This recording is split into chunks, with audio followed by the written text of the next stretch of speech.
Good evening friends, मैं रोहित प्रताप सिंह आप सभी का स्वागत करता हूं आरआर क्लासेस में।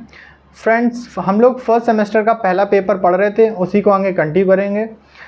पहले की क्लासेस में जैसे मैंने भारतीय दार्शनिक विचारधाराओं और उनका शिक्षा के क्षेत्र में जो योगदान था, उसमें आस्तिक विचारधारा और नास्तिक विचारधारा के बारे में बताया था। तो नास्तिक विचारधारा के अंतर्गत दो टर्म थे, जो कि बौद्ध धर्म और जैन धर्म, जो कि मैंने बोला था कि आगे कंटिन्यू करेंगे। उसी को आज हम लोग आगे कंटिन्यू करेंगे और आज हम लोग बौद्ध धर्म पढ़ेंगे और कल हम लोग जैन धर्म पढ़ेंगे। ठीक है, तो चलिए स्टार्ट करते हैं। आज का जो हमारा है वो है बौद्ध धर्म। ठीक है, तो बौद्ध धर्म की बात करें तो बौद्ध धर्म के जो संस्थापक थे वो गौतम बुद्ध थे।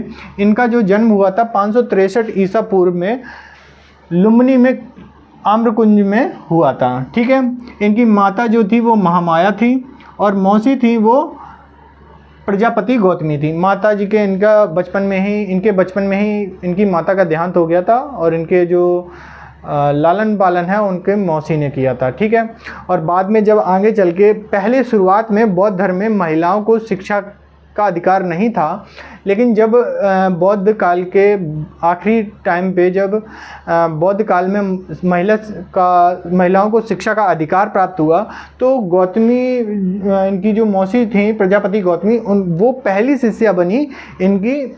ठीक है, पहली महिला शिष्या बनी। ठीक है, बात करें शुद्धोधन इनके पिता थे और यशोधरा इनकी माता थी।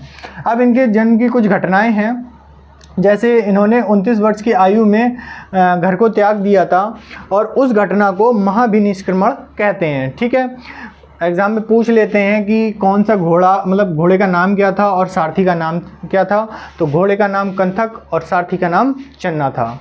ठीक है,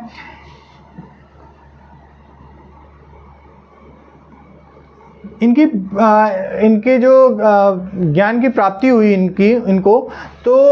इनको ज्ञान की प्राप्ति जो थी वो 35 वर्ष की आयु में हुई और इनको ज्ञान की प्राप्ति जो है वो पीपल के वृक्ष के नीचे हुई। और वो स्थान कौन सा था? वो स्थान था बोध गया। ठीक, जब इनको ज्ञान की प्राप्ति हुई तब इनको बौद्ध कहा गया। क्या कहा गया? बौद्ध कहा गया। ठीक है, अब बात करते हैं धर्म चक्र परिवर्तन। ये भी एक घटना है। जब इन्होंने सबसे पहले सारनाथ में अपना उपदेश दिया था 5 ब्राह्मणों को, तब धर्म का परिवर्तन हुआ। मतलब पहले जो ब्राह्मणों की जो धर्म को लेके विचारधाराएं थी उनका चेंजमेंट हुआ, इसीलिए इसको नाम दिया गया धर्म चक्र परिवर्तन। यहाँ पे धर्म का मतलब परिवर्तन हुआ और यहाँ पे बुद्ध शिक्षा प्रचलन में आने लगी। तो यहाँ इन्होंने पहला उपदेश दिया सारनाथ में 5 ब्राह्मणों को और ये घटना कहलाई धर्म चक्र परिवर्तन। ठीक है, इन्होंने 4 आर्य सत्य बताए: दुख समुदाय, दुख निरोध गामिनी प्रतिपदा। ठीक है, इन्होंने कहा कि ये 4 टर्म अपनाएंगे तो दुख से दूर रहेंगे। और दुख के कारण क्या बताए? तृष्णा, मोह और लालच। ठीक, अब बात करते हैं निर्माण क्या था? इनकी 80 वर्ष की आयु में 483 ईसा पूर्व में इनकी मृत्यु हो गई कुशीनगर में। ठीक है, इसको निर्माण कहा गया। ये घटना हमारी क्या थी? निर्माण।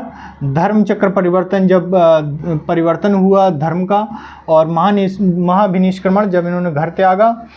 ठीक है, अब बात करते हैं अष्टांगिक मार्ग की।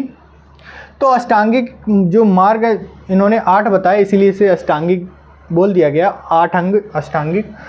तो इन्होंने बोला, अच्छा, इनके टर्म में हमने एक चीज़ बताई थी आपको कि ये क्या थे? नास्तिक थे, है ना।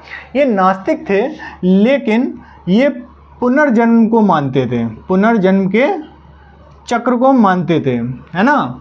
ये हमने पहले ही बताया था। तो इन्होंने बोला कि ये अष्टांगिक मार्ग आप अपनाएंगे तो आप इस पुनर्चक्रण के जो बंधन से मुक्त हो जाएंगे। एक तरीके से कहें कि मोक्ष की प्राप्ति हो जाएगी। ठीक है, अष्टांगिक मार्ग क्या थे? सम्यक दृष्टि, सम्यक संकल्प, सम्यक वाक, सम्यक क्रमांत या फिर कर्म बोल लें, सम्यक आजीविका, सम्यक व्यायाम, सम्यक स्मृति और सम्यक समाधि। ठीक है, चलिए अब आगे बात करते हैं शिक्षा के क्षेत्र में इनका जो पाठ्यक्रम में क्या मतलब शिक्षा के क्षेत्र में जो योगदान था, तो इनका पाठ्यक्रम था क्या था, तो इनका पाठ्यक्रम दो भागों में बटा था, एक धार्मिक और एक लौकिक। जैसा कि मैंने पहली क्लास में परा और अपरा के बारे में बताया था, परा जो था वो आध्यात्मिक था और अपरा जो था वो लौकिक कहें या भौतिक कहें वो था, ठीक है। वैसा ही टर्म यहाँ पे भी है, धार्मिक इसको हम परा मान लेते हैं और इसको हम अपरा मान लेते हैं, ठीक है। तो धार्मिक के क्षेत्र में मतलब जो धर्म की शिक्षा या फिर जो बौद्ध ग्रंथों की शिक्षा दी जाती थी, बौद्ध ग्रंथ कौन कौन से थे, विनय पिटक, सुत्त पिटक और अभिधम्म पिटक, ठीक है। ये क्या थे, ये बौद्ध ग्रंथ थे, ये बौद्ध शिक्षा दी जाती थी धार्मिक पाठ्यक्रम के अंतर्गत।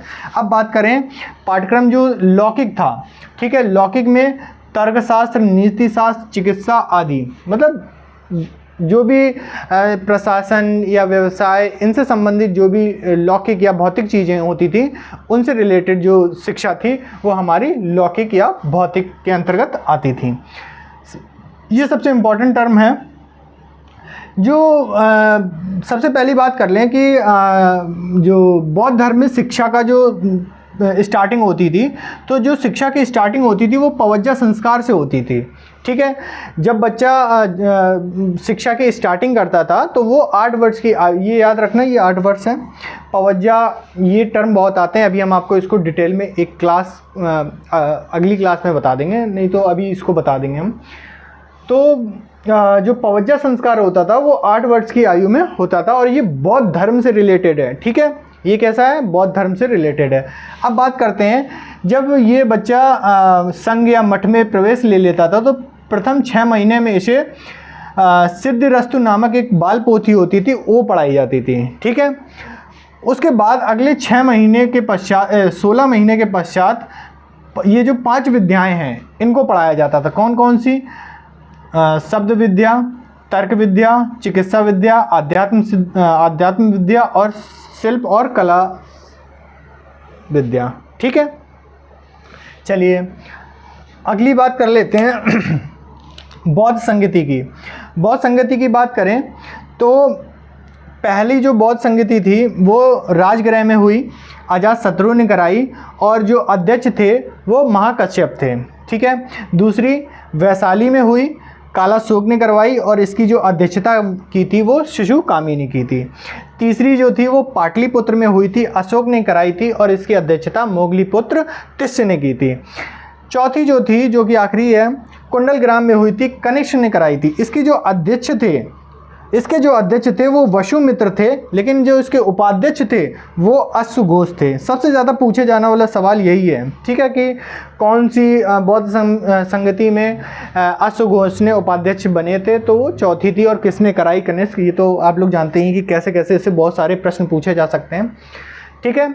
तो ये बौद्ध धर्म का जो भी हो सकता है, जो भी MCQ बन सकते हैं, जो भी पैटर्न मतलब कंटेंट है वो कंप्लीट ये रहा, ठीक है। अब बात करते हैं हम वैदिक काल की, ठीक है।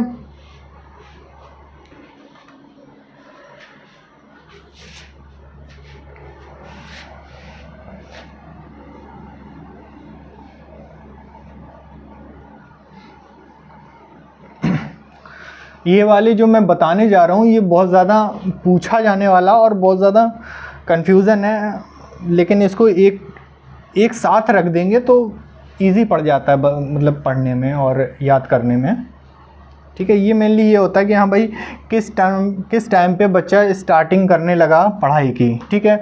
अलग अलग काल में, मुग़ल काल में, बौद्ध काल में, और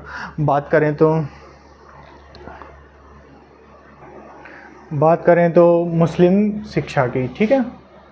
तो सबसे पहली बात करते हैं हम वैदिक काल की, ठीक है। वैदिक काल की तो इसमें क्या होता था, इसमें विद्या आरंभ संस्कार होता था। सबसे पहले विद्या आरंभ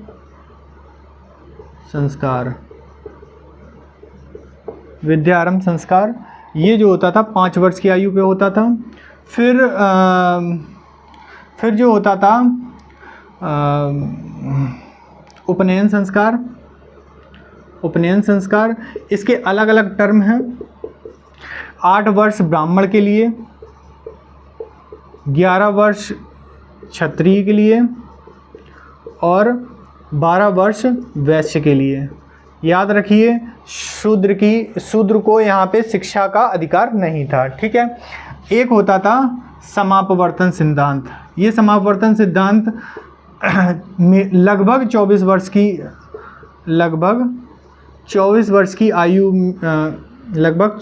की आयु पे होता था, ठीक है।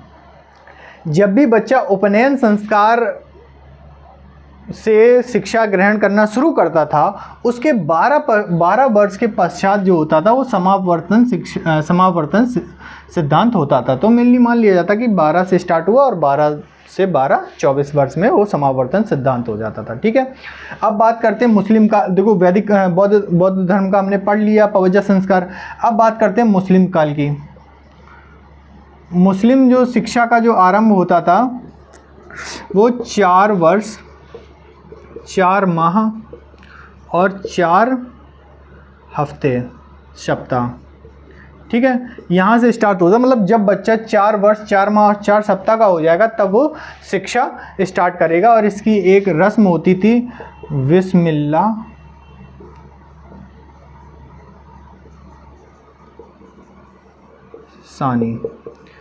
सानी रस्म होती थी।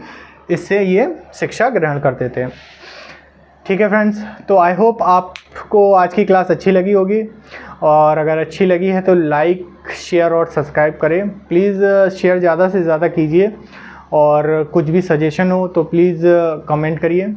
तो अगली क्लास में हम लोग जैन धर्म पढ़ते हैं, तो मिलते हैं अगली क्लास में। Thank you.